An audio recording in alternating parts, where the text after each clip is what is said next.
Hello, and welcome everyone. I'm Cheryl Brooks, host of the Book Buzz, and we are speaking tonight with Elle Wright, author of "It's Not Them, It's Only Her." And I'm going to tell you a little bit, give you a little bit about background on her before I bring. Um, okay, we are on. I thought I had put it in the background. All right. Elle Wright is an award-winning author of edgy contemporary romance, loaded with heat, humor, and scandal. Her novels feature strong, intelligent, courageous, beautiful, yet flawed heroes and heroines of color. There was never a time when Elle wasn't about to start a book, wasn't already deep in a book, or had just finished one. She grew up believing in the power of reading to transform, to heal, and to enhance life and love. She became a lover of all things romance after her mother convinced her to take a chance and read something new. Writing stories of conditional love through adversity has become as necessary to her as reading. When she's not writing complex characters and using everyday experiences to craft her next story, she's spending quality time with her family and friends, watching old rom coms, or trying to solve crimes on her favorite investigative Discovery Channel show. A proud Michigander and University of Michigan alum, Elle lives her own friends to lovers romance with her real life hero of many years. And she is also mom to three young adults who inspire her to be better. So, welcome, Elle, to the Book Buzz Show. Hello, everyone. And we also have Ruby Page on with me tonight as my guest co host. So, welcome, Ruby. Hi, Hello, Ruby. everybody. Looks like we have people in the audience. Let's see.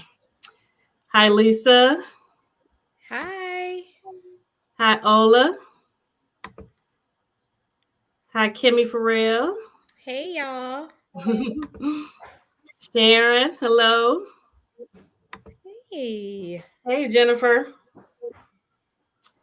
We have Facebook user.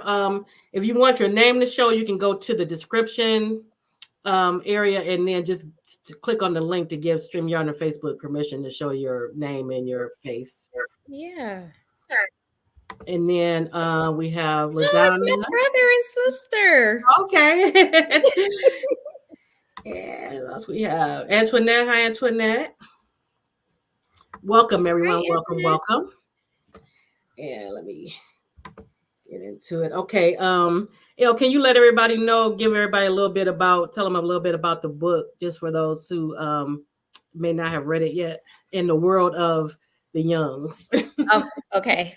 So it's not them, it's only her. It's book 4 in my Young in Love series, featuring this loud family of 8 siblings and their parents. I first introduced the Young family in my Pure Talent novel, The Way You Tempt Me.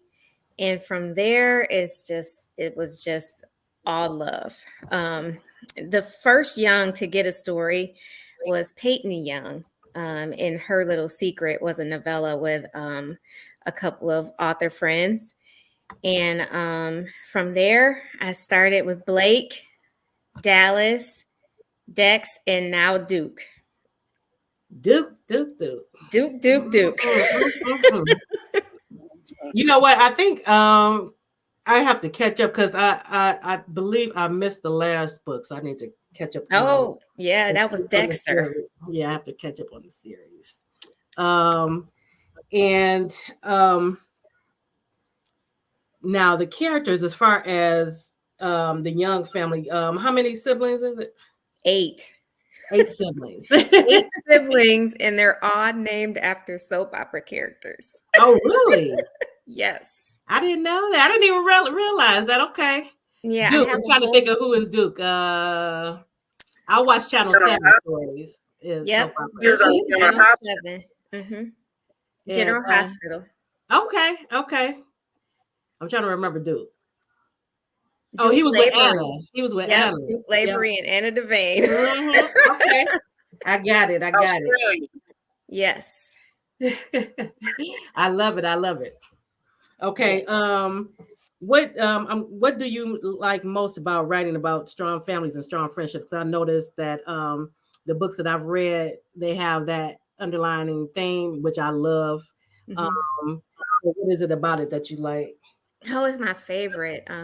Having core families in each of my series, whether it be siblings or even found family, like people who are not related by blood but are family, because I learned a long time ago you don't have to be blood to be family. And Hmm. so I love writing about people who have found a family and tight knit circles. And I just think that there's an element of drama within families. Um, and I like to showcase that we're not all, as Black people, we're not all one thing. Mm. You know, we have lives. You know, we live, we teach, we walk. You know, we go to the Right. park. You know, we do things. We're not all the same. So we each have different experiences. And even within a family, every child is different. So you can have a big family, but each child is different. And Right. I like to show that off when I write. Um, Also, now when you write about strong family bonds and relationships, you also don't shy away from writing about dysfunctional Right? family relationships. And I have to say, you have written some horrible parents, especially the fathers. I'm like, oh my goodness. I'm like, Yeah, yeah. it's difficult. It's difficult sometimes to read, and I felt so bad for Demi. Oh A yeah, lot of times. she had Yeah. it rough on both ends, huh? Yes, yes, yes. What did you think, Ruby? Was that difficult for you to read? It wasn't difficult for me to read because I'm used to her writing by now. So I knew that. So I knew that it was going to be one, the other, or both. And in this case, it was both of them. And they were awful. Oh, they were They were horrible. all they were awful. They put the A Yes, in they awful. were. They You Yes. were know, very I've awful. been trying to beat Senior for since I wrote the Wellspring series. I've been trying to beat him, and I I don't Well, can't think you beat may him. have, anybody can beat senior. yeah, because I don't think anybody can beat senior. I don't think anybody beats Senior. I've been Mm-mm. trying, but I can't. I don't know. Oh my goodness, if you wrote somebody worse than him, that would be. It's like a personal goal of mine. Mm, mm, mm. If you if No, if you know me, like one of my friends, they um they always tell me, my friends always tell me I'm trying to kill somebody or do something just crazy to these characters. And for some reason, I could not get a villain as dastardly as Senior. I just can't. I that's just fine with me. That's fine. He was Yeah, yeah. terrible. Oh my goodness. These two were enough. Believe me. But I just couldn't get over how they wanted to use her. That's what I couldn't get over. Oh yeah, yeah, yeah.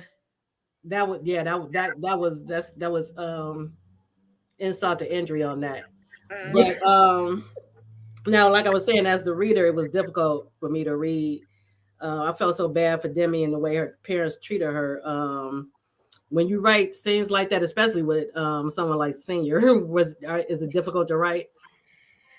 You know, I was inspired. I don't know what it was about Senior that made me inspired. I the reason why I did the Youngs the way I did it is because I grew up with my grandmother was watching Dynasty and Dallas and Mm, all that stuff. And I was like sitting on the floor watching them with her. And I probably shouldn't have been watching them at that age, but I was just always intrigued by the mm, scandal of a soap opera. So mhm. even in high school, middle school, like I remember in elementary school, I remember when my mom was home for the summer because she was an educator and she would watch all the Channel 7 soaps. So I would remember like Luke and Laura, just like these vague things. Like even I was like 10 or 8, and I remember this stuff. I loved Luke and Laura's storyline. Oh Yeah. my And goodness. I didn't realize what really happened between Luke and Laura at that age. But, Right. as I got older, I was like, wow, that's crazy, how they came together. And I just started watching them myself. As I got older, I was just watching them, and I was just a huge fan. And I always wanted to write. My mom would always tell me, "You're probably going to write a soap opera." And that is why I never thought I would write a book. I always assumed I would write a soap opera. So writing books, that's the offshoot of just my general interest in drama and scandal, Mhm. so Yes. And you definitely accomplished it. And there were some crazy fathers in soap operas. Like, you think about all big characters like Victor Newman and oh yeah. Asa Buchanan and Yes. Adam Chandler and stuff like that. You just think about things like that, and Adam was something else. Yeah, you're right. Yeah, he was. Yeah. And he and Asa as well. Exactly. Mm-hmm.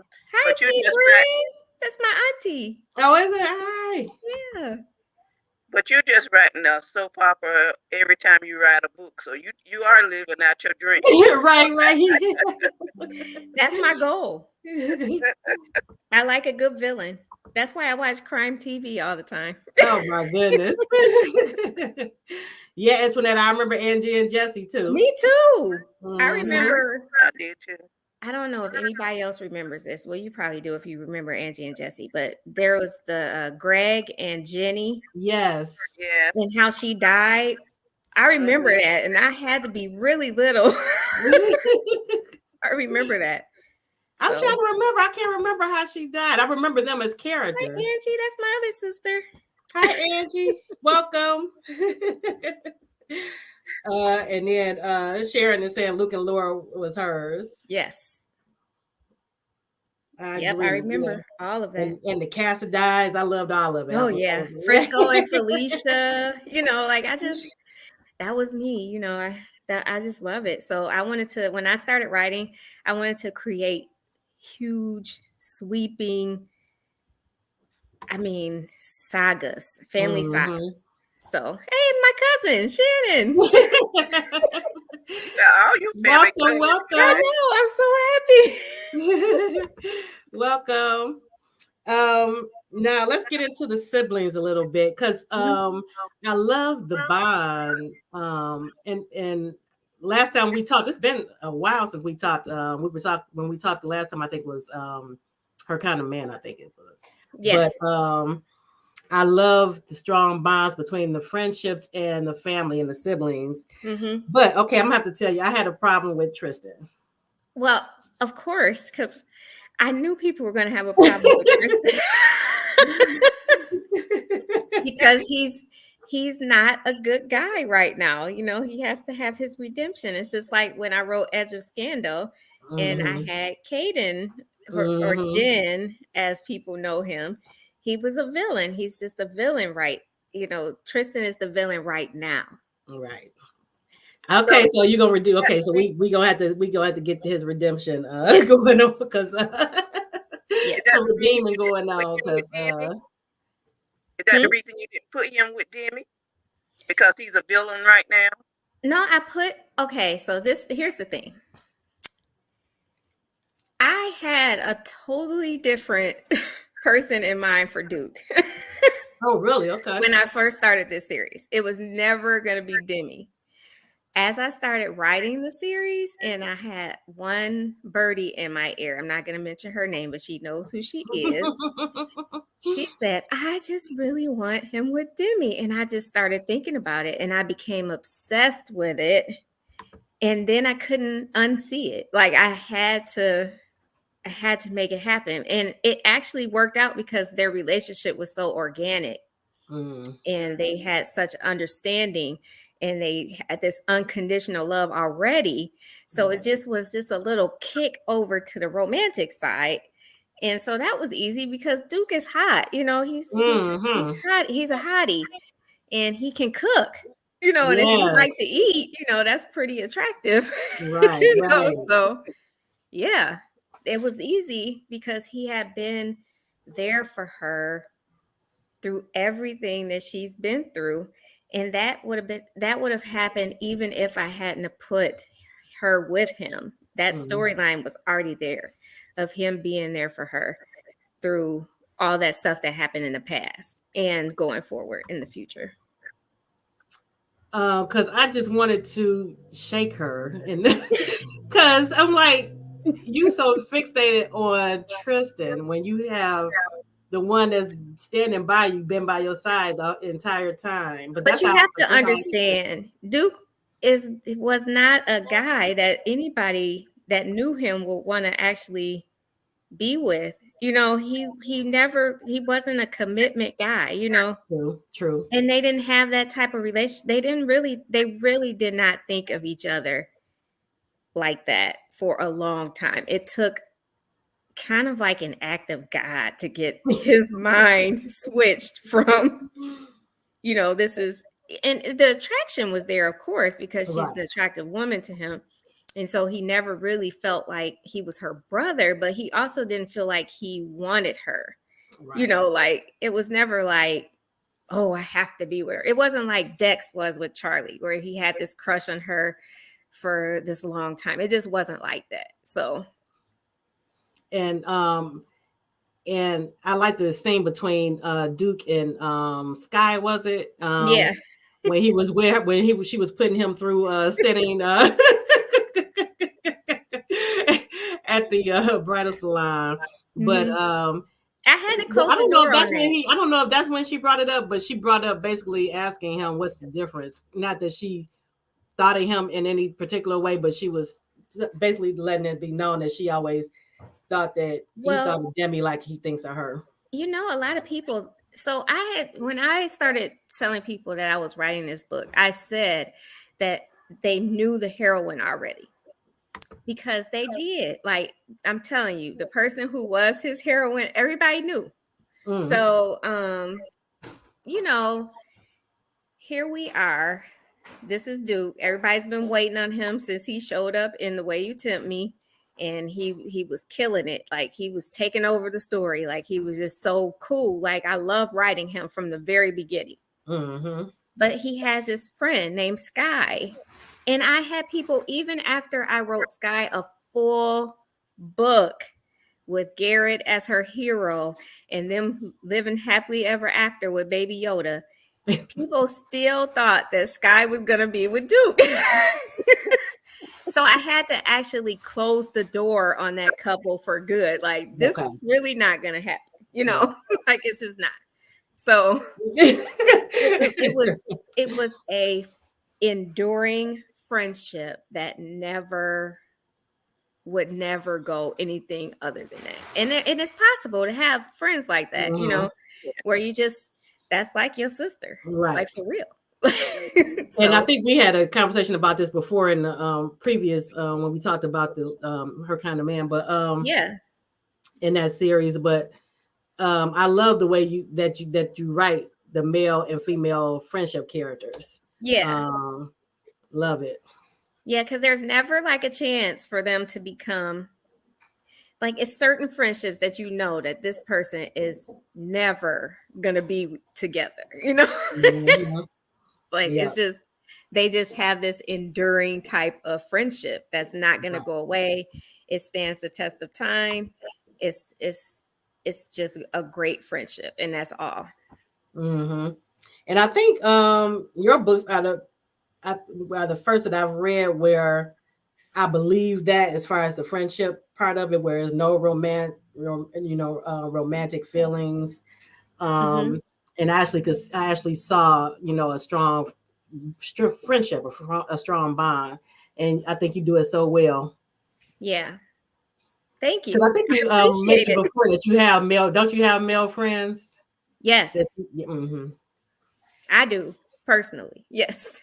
See, I've never had. I mean, I've had guys that I've acquainted with through like work, school, through my husband, but not really any strong male friendships. I do. But I've seen other women. I've always had them. Always. Like one of my very good friends, his name is Twan, and he took pictures for my brother and sister's wedding. You know, like, he's a photographer. So he's been my friend since the 90s. And we just been friends. Like it's just a friendship. I love that. Mm-hmm. Ruby, you were saying that you also have Yes, male I friends. have friends that I've been male friends that I've been friends with since high school. Okay, Yeah. And we've been out of high school forever and a day. Now still, if I need something done, they'll come over and do it for me. And because Mm-hmm. I'm a single woman, so okay, and there's no romantic feelings there. They're just helping me out because we're friends. Mm-hmm. I love that. And Katina, you said you never had that until your late 30s, and they're the best relationships you have. That's good. I love it. Sharon, she's also saying that she has male friends. Yeah. Yeah. And Now, they're how does good it work? friends. Is your husband how did he as far as your male friends, how did that work? Because I'm like with my husband, will he I don't know. No new friends. No new Side eye. friends. No new What's, friends, what's okay. funny is what's funny is my husband was one of my really good friends before we got Oh, together. really? So Okay. Okay. I've known my husband since high school. So Okay. we were friends too. So he already knew about all the other friends ahead of time. So Good, good. I was reading what Antoinette, what you said. She said, "Oh, no male friends." Sure, she said they are the best. Love yeah, my they guys. are. But if I came in here with a new male friend, it'd be like Hubby is not playing that. but and I have to as long I as they have have had like seniority. one male friend that I met at work that I introduced to my husband. Mm-hmm. Um, so they were cool, but even with that though, we were more still like acquaintances. Yeah. Yeah. Um, Yeah. she says her hubby is cool with her male friends, Same. and Katina, he's cool with her friends. Important to them to know each other, right? And I think if you have a male friend and you're married, then your male friend also understands the importance of knowing your husband and being True. cool with your husband to maintain a friendship with you. So That's true. that respect should always be there. Like I have had a friend who just recently passed away. His name was Jerry, and he had the utmost respect for my relationship, for my marriage, and so he never did anything that was untoward Hmm. and always wanted me to make sure it was okay with Jason, before we hung out. So, And that's important. mhm. Um, in your books, you are not like we were talking about before, afraid to tackle like difficult subjects. I know in past books that I've read of yours, like mental health issues, Mhm. the parental abuse, like we were just talking about, Mhm. dementia, suicide, things like that. Are you ever concerned about these things making the story too heavy when you write about these topics? Okay, I just saw Sherelle put a post in there, but she can tell you that I always go in with the best of intentions. I always think I'm going to write a rom-com, Oh, but there's really? always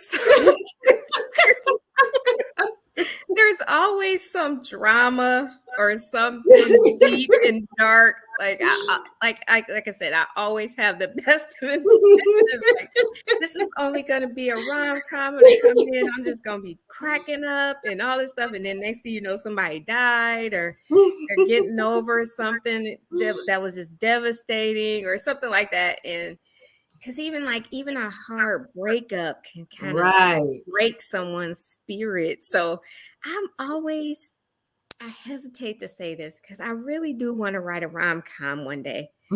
But I really love to write struggle.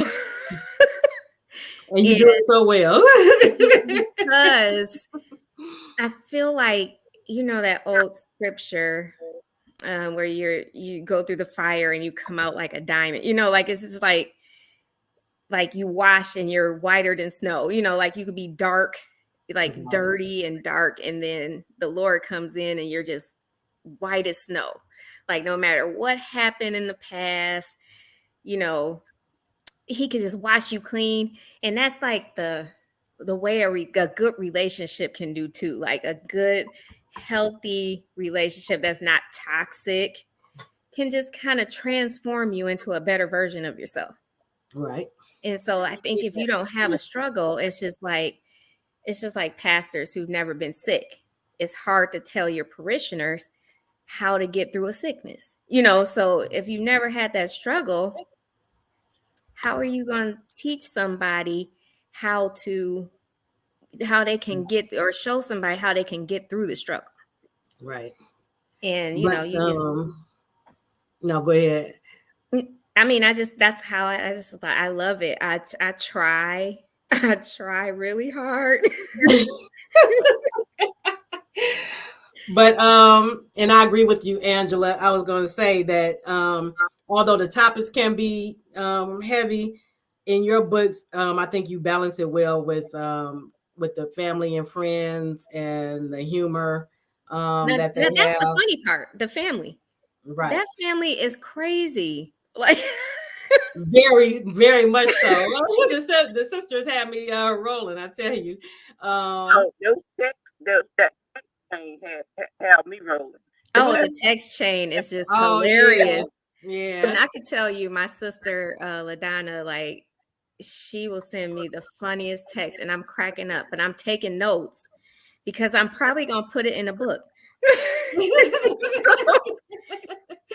I'm probably am. So all my friends know that if they say something to me, there's a chance it could go. There's a chance it's gonna end up in.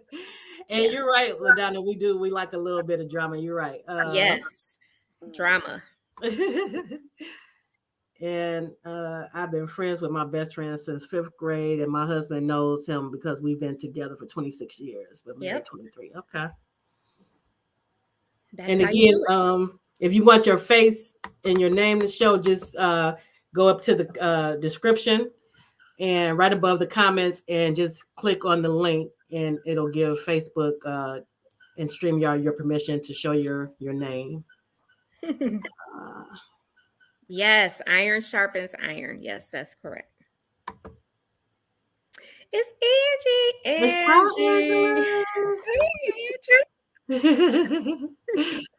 Ruby, did you have a question? Yeah. You know, I know you consider this a friends to lovers book first, but did you also think it was a forbidden love book? No. Okay.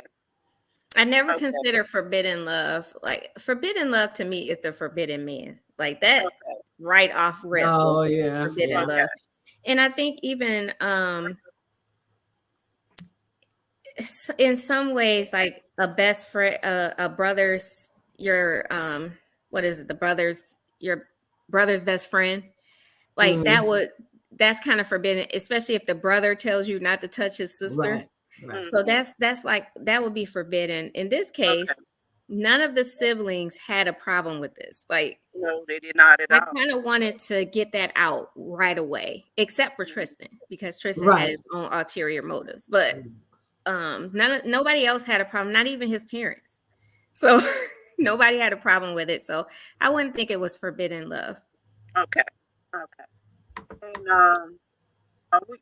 are we gonna ever find out why Tristan and Duke have this contentious relationship? Is that gonna come up in his book? Yes. Okay.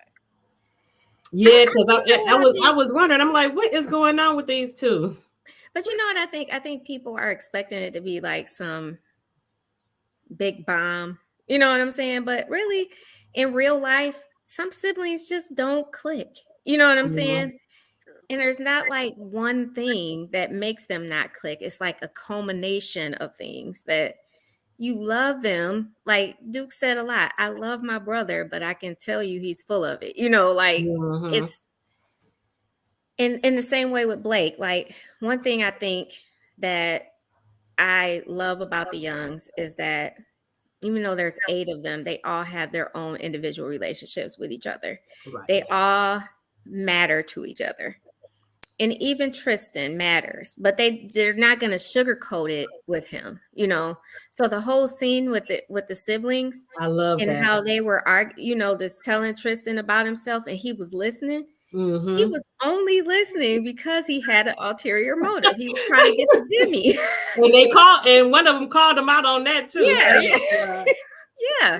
You're not here for us. You're here never showed up before. He never came before. Like, he was there for a reason. They all knew what it was and they all called him on it, Right. which is what we do as families. Like if I mess up, I expect my sister to be like, girl, you messed up. You know what I'm saying? You wrong, Right. and that's what real family does for each other. And I've tried to do that through all of my series. Unfortunately, you have family members who in real life who aren't that honest, and it's sad, because you have these feelings that might happen between them, these hard feelings, but they can never get over them because they can never be honest, or they're never held accountable. Right. Or like Duke said, you don't sit in your own shit. You know what I'm saying? Because that's what we all have to do. We all have to sit in our own stuff, Mhm. But you know what I liked about that scene is, even though they were, telling him about himself, you could tell it was all coming from a place of love. It was no like maliciousness. Although with him and Duke, it was kind of contentious, but with everybody. I don't know, Blake back. She wanted. Oh yeah, and Blake, yeah, because she wasn't holding him up, was she? Well, Blake is a fighter. Like Right, Blake is the fighter anyway. If somebody, first of all, if somebody is fighting her siblings, she's gonna be the first one trying to fight them back. If she's mad at her siblings, she's gonna be the first one to try and fight them.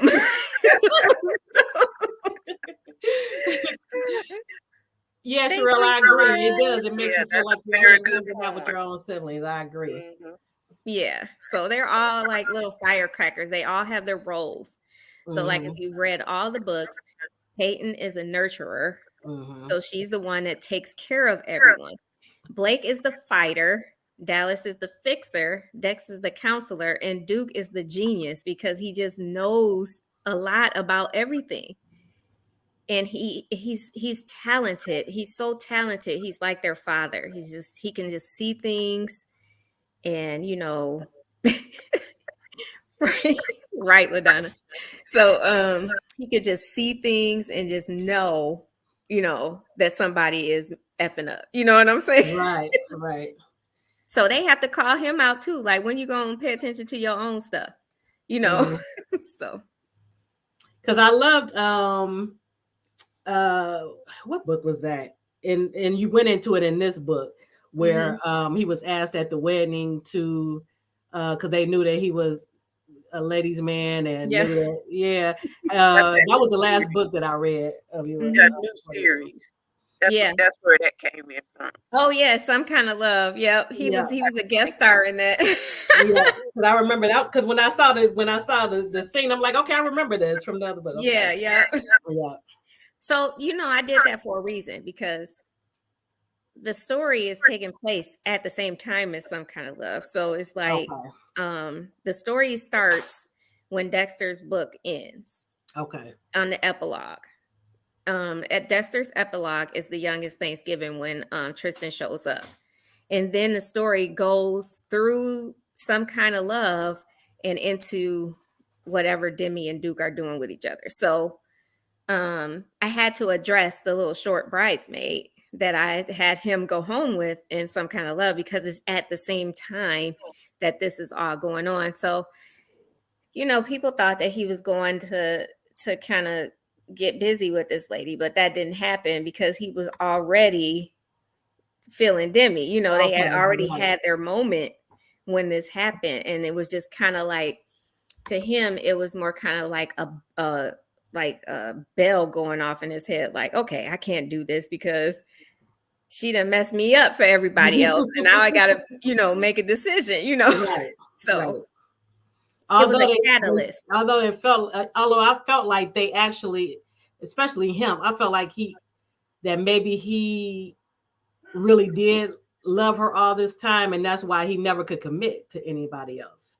I think he loved her, but I don't think that's why he couldn't commit. If you like his whole past and the whole thing with Carolyn, like he just was never like that type of person to commit. Okay. But one thing about him is he was very intelligent. So in other books, everybody always said how intelligent he was and how he was knowledgeable. But he could recognize when things had changed for him. And then he didn't need any other, he didn't need anything else. He knew what he wanted from that point on. And so he went and he got what he wanted. So like once he figured it out, this is what I want. There was nobody that could have told him anything different, you know? Right. And so he went after what he wanted. And that's just, I don't think he thought of, the only regrets that I feel like Duke had was just how he lived his life back then, but not the whole sleeping around with other women. Like, I think he was cool with that. Right. He was a player. Like, I know some readers want to be like, oh, he was just no, he really was. But I really was. He was a player. He just really didn't care. And he said it. He said it to Demi himself. I didn't care. I didn't care about her husband. I didn't care about her kids. You know, I just only wanted what I wanted, you know. Right. So he had to mature. He had to mature. And that's what made him, when he started doing the work on himself, that's what made him get to a point where he could be like, oh, well, I think I'm ready to just settle down, you know. Right. So what did you think, Ruby? Did you think like me that he was hard, like in the back of his mind, he always knew that Demi was the one, or you think what Elle is saying? I agree with Elle. He didn't. He had that friendship love for her, and like he had to come to that realization that his feelings were changing. But everybody else noticed the change first before he noticed it. Yeah, because everybody saw that little spark in his eye and the spark in her, and they knew they were going to end up together. But they saw the spark, because I have to think that if Demi wasn't the woman in the middle, thank you, Kim, between him and Tristan, then he wouldn't have been as angry as he was with Tristan at Thanksgiving. Right. And so that's what the family noticed. They're like, real mad about this, you know, like, like what's going on? Like, you know, you real mad. Like even Tristan noticed, like, you real mad about this, you know what I'm saying? So that was the catalyst, that whole scene. That's why I had to write it. That whole scene was the catalyst to make him be like, something, you know, something is weird here, you know. Yeah, so he had to think back on that situation and say, well, maybe they are right. Maybe they did do something there, you know. Yeah. But you remember Tristan said something to Duke that made me think that he already knew that he had feelings for her. I can't remember what he said, but that was at the very beginning. Okay. When they were young, because like I said, he never really thought of her. He thought of her, okay, this is hard to describe. He thought of her as family, but he never considered himself like a brother to her because he wouldn't have mind seeing her naked. That was his whole reasoning back then. And he was only a kid, you know, he was a kid when that happened. So he wasn't even an adult, like he was like 17.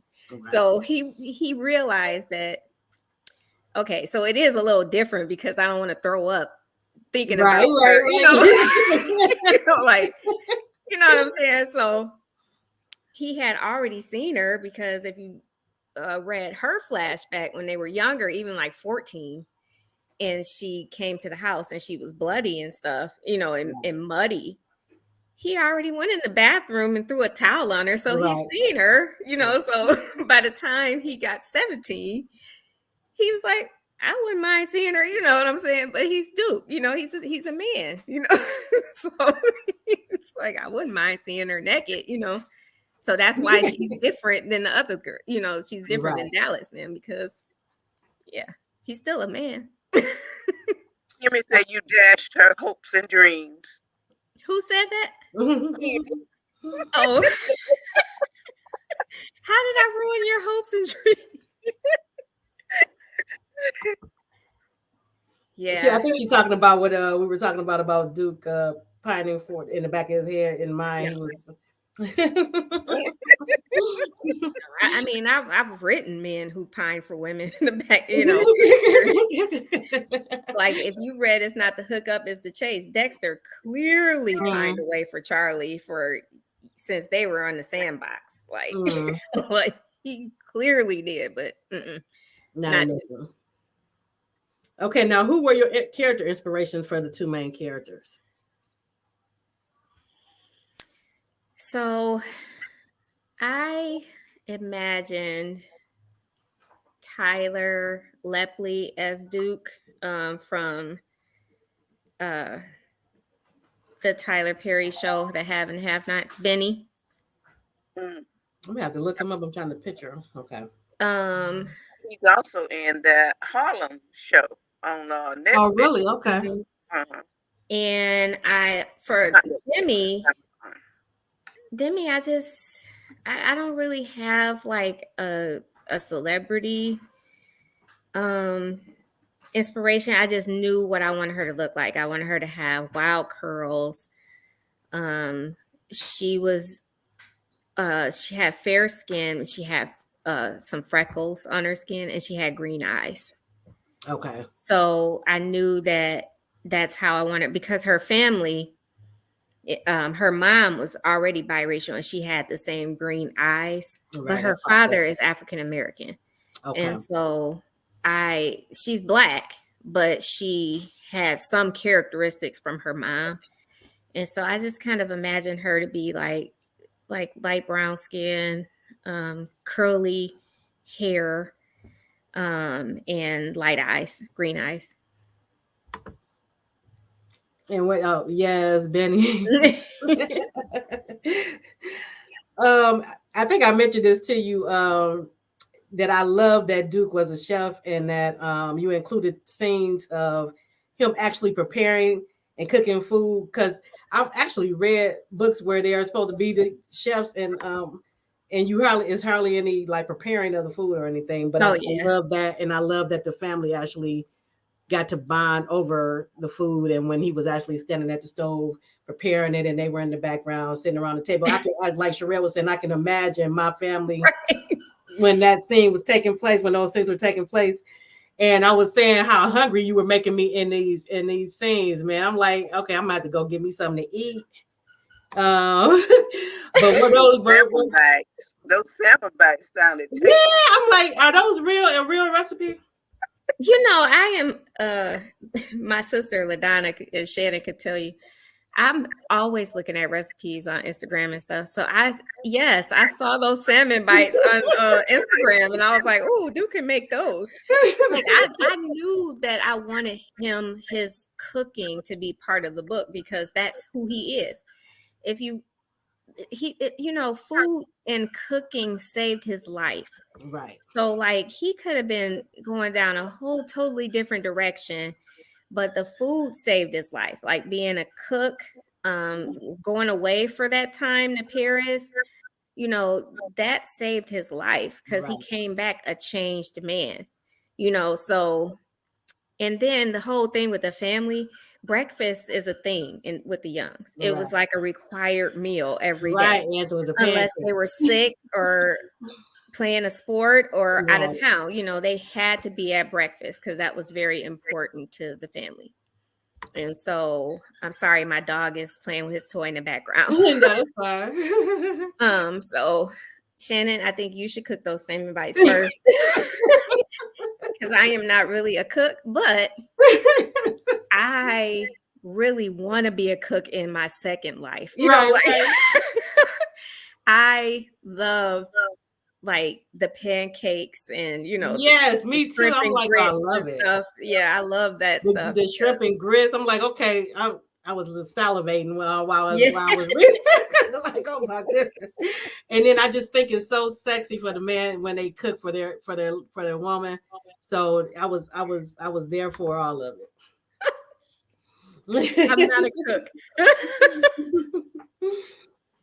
So yeah, I just really loved writing those scenes, because that's where you get the funniness from, is the family. The actual characters be going through their own little things.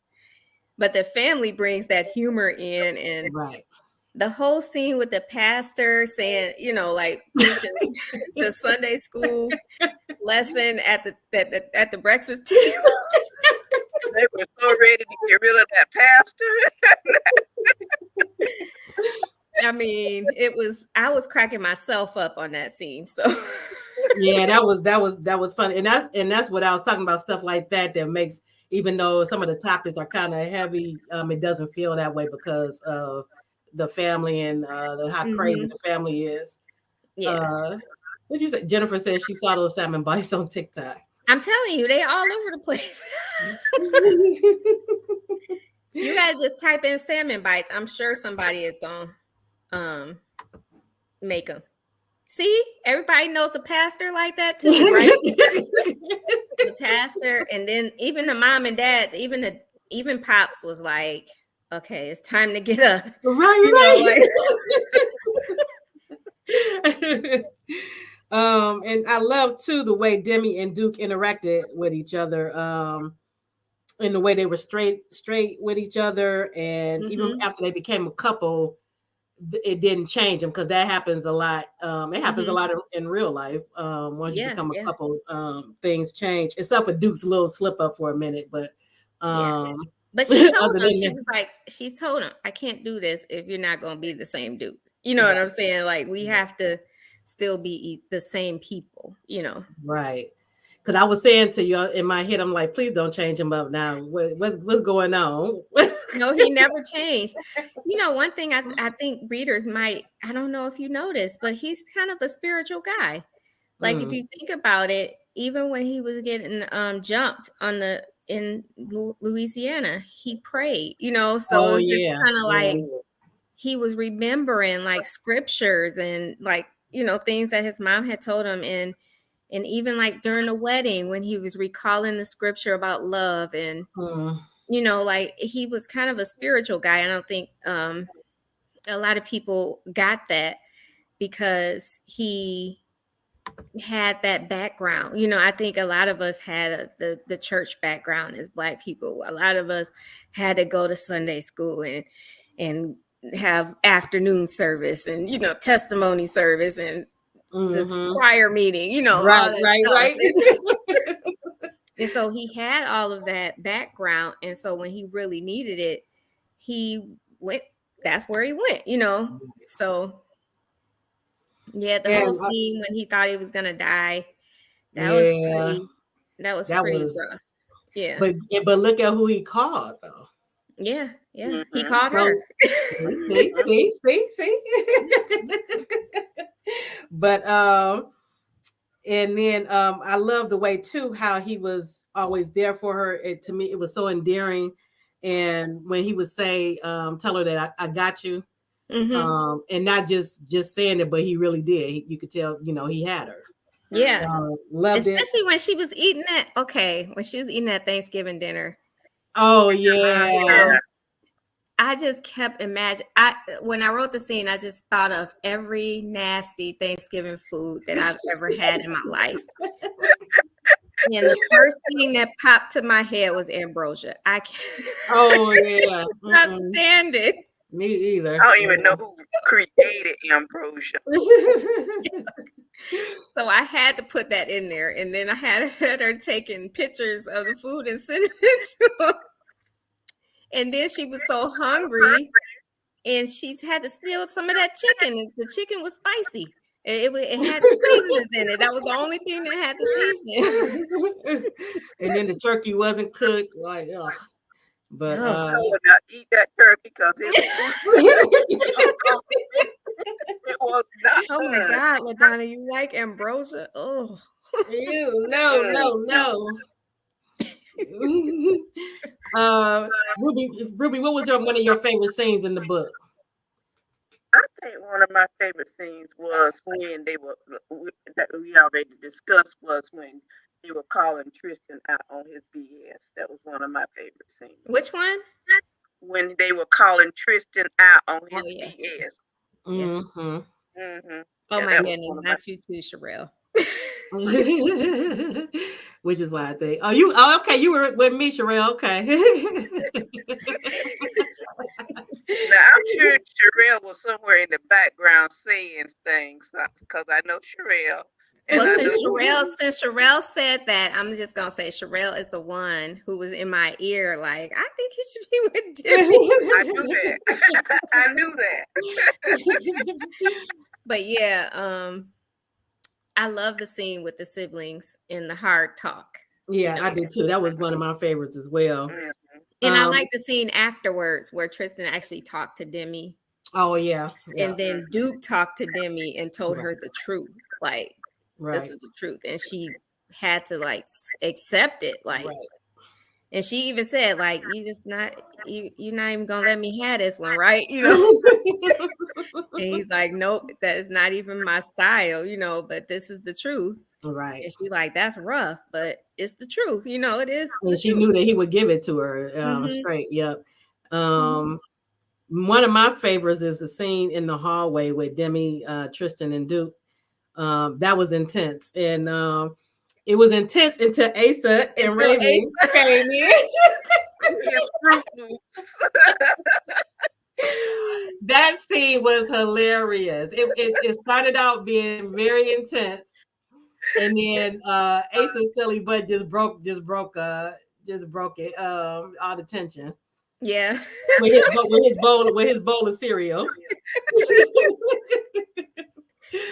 I'm talking about Mama. What he said, Mama have slamming with the snacks. Right. And the whole scene with Chastity in his room, I was like, oh my goodness. Yeah. I said, the sisters listening at the door and that was hilarious too. Yes.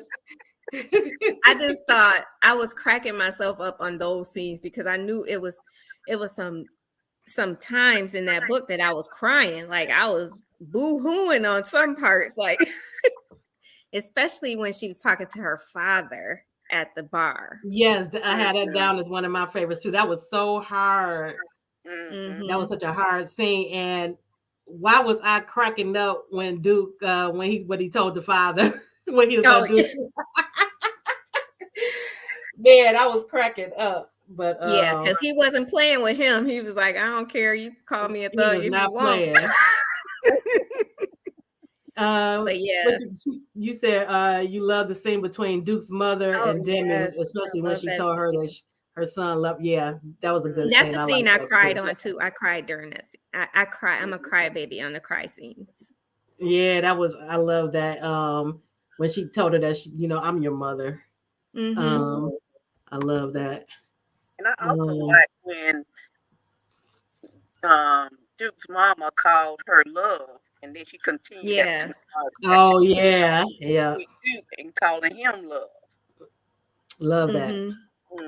Yeah, and when Raven, when she had her point of view, and I think that was also a catalyst for Duke, was the whole conversation with Raven saying that that's why Tristan was moving, because it was kind of like, oh, okay, I got you, right. But then Raven catching them in the hallway and then blasting them out at the breakfast. Yes. Oh my god, that was hilarious. And then I could just picture the entire scene. And then but I loved all the scenes between the siblings, all of it, even the complicated ones. And I even like the complicated relationship between Duke and Tristan, and their scenes. But I loved the surprise for Duke. I love that too. Oh, yeah, gosh. That surprise. You should have heard me when I said, this is what I'm about to do. And of course, it's Sherelle and Cheryl, and they were like, oh, what? This is what I'm about to do. Like, yeah, it was something, and it threw them for a loop. And I knew those scenes would be emotional. Yes. Because it was like, wow, like this is what was happening when I was being wild and out there, you know. Right. Now I'm not wild and I got to deal with this consequence to my wild ways, you know. So even the scene between him and Carolyn was heartwarming and difficult. oh yeah, that was rough. Difficult scene, yeah. Yeah. Will we see the surprise in upcoming books of the young books again, or Oh, I hope so. will we see the surprise in the upcoming young books? I don't know. I'm not sure because the epilogue takes place sometime in the future. So I'm not sure unless I do like a follow up with the youngs later on. I'm not sure if he'll show up again in the other books. You should. You should do an update. Book, it'll be in the last book, but I'm not sure. I have another question. We can hope. I can't believe the time has flown. It's already time. Ruby, did you have any another question before we wrap? I was kind of surprised that the parents ended up blackmailing the dad. Yeah. What made you decide to throw them in there as doing that for Demi? Well, you know, back in the day, I had a story concept for the parents. So I was gonna write a story that, and I may still one day write a story where I'm showing how they got together. And so, if you've read about Pure Talent with Jax, they are not to be played with. You know what I'm saying? So, you know, Papa Young is he's about that life, you know. So he has a past too. So you know he's not afraid. He's not afraid. So I think I can't remember which sister I wrote it that they had seen their father give a talk to a group of people and then beat somebody's butt, like you know, like I'm saying, like he grew up in an environment that was different. You know, it was like a ghetto environment. Like he was you know what I'm saying? So he turned his life around. And so, but he don't have no problem going back there. Going there, huh? Going there. You know, going to the blackmail road. Like, yeah. Doing what he has to do to get what needs to be done. Doing what he has to do to get what he needs to get, you know. And so he, you know, but they always have that background. They're both marriage and family therapists.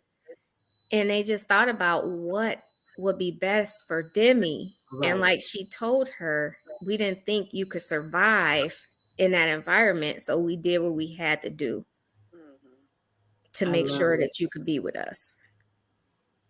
Loved it. Well, if that means letting him go free and not exposing his dirty deeds so you could live with us and we could take care of you, then that's what we did.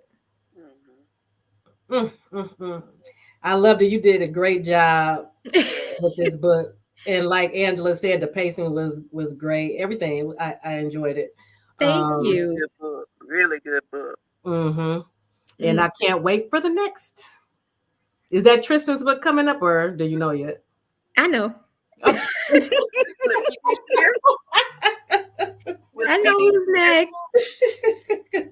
I know who's next. Well, we'll wait to see who the next one is. Will it be this year? That's the goal. Okay.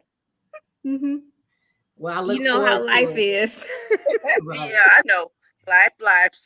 Life, but yeah, that's the goal. And I plan to be finished by next year. So yeah. I do want I do know who I want to be last. So she's always supposed to be last. And that's Bliss. Okay. Because I wanted to start with Blake and end with Bliss. So I love that. Okay. And then like you said, maybe we can get a little update down the road. on the young. Yeah. I mean, I love the family. So, that's part of my big world. I have a world. And so, like, I haven't even begun to connect the scandal, edge of scandal with the Youngs. And there's a connection there. So, I it's coming. It's just, this is the whole world. So you will definitely see the Youngs again in other books in the future. Okay. But I'm not sure about young Duke yet. So. All right. Well, thank you for coming on the show. I appreciate it. And like I said, I enjoyed the book and I really wanted to talk about it. And thank you, Ruby, for coming on to assist me tonight. You're welcome. Thank you, Thank everyone you in the for having audience. me. What were you Thank saying? you for inviting me and having me on your platform. I really appreciate it. Thank You're you very for welcome. your support. I really appreciate it. You're very welcome. Thanks, LaDonna. And thank you, everyone in the audience. Thank you for coming out and for participating. It was a great chat. All righty. And we'll be back not next week, but the week after next with a new author. All right. See you then. Good night. Bye-bye. Good night.